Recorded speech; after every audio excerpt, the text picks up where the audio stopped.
नमस्कार दोस्तों supreme court ने बुलडोजर एक्शन पर एक बार फिर ब्रेक लगा दिया है और दो टूक कह दिया कि अगर कोई भी कोर्ट के इस फैसले को नहीं मानेगा तो उसके खिलाफ एक्शन होगा। जिसकी संपत्ति पर बुलडोजर चलेगा उसकी संपत्ति को वापस किया जाएगा और ये वसूली भी अधिकारियों से की जाएगी।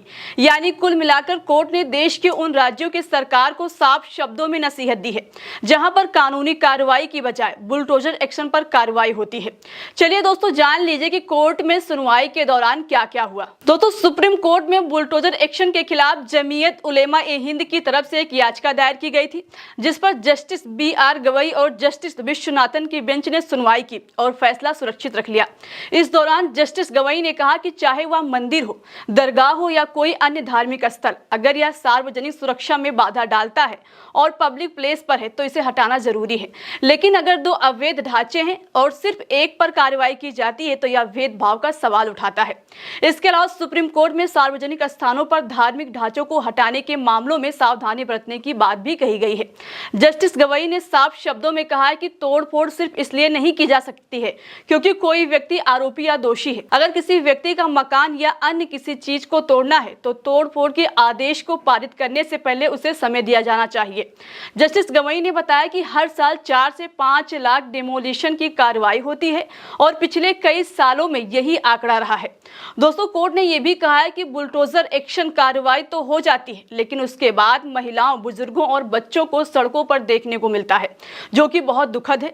ऐसे में अगर उनको पहले से समय दिया जाए तो उनके पास समय रहेगा कि वो कहां जाएं, आगे कैसे क्या करना है, इसके बारे में वो सोच सकते हैं। यानी दोस्तों सुप्रीम कोर्ट सरकार के बुलडोजर एक्शन कार्रवाई के सख्त खिलाफ है। इससे पहले भी बुलडोजर एक्शन पर सुप्रीम कोर्ट में 3 बार सुनवाई हो चुकी है।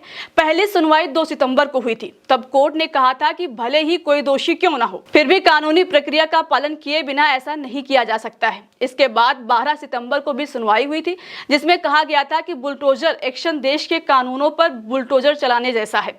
फिर इसके बाद 17 सितंबर को हुई थी जिसमें कहा गया था कि 1 अक्टूबर तक बुलडोजर एक्शन नहीं होगा। अगली सुनवाई तक देश में एक भी बुलडोजर कार्रवाई नहीं की जानी चाहिए। दोस्तों कोर्ट के इस आदेश के बाद मोदी सरकार की तरफ से आपत्ति जताई गई और इस ऑर्डर पर सवाल उठाया गया कि संवैधानिक संस्थाओं के हाथ इस तरह नहीं बांधे जा सकते हैं। फिर तब जस्टिस बी.आर. गवई और जस्टिस के.बी. विश्वनाथन ने सरकार को फटकार लगाई और कहा कि अगर कार्रवाई 2 हफ्ते तक रोक दी जाएगी तो आसमान नहीं फाट पड़ेगा।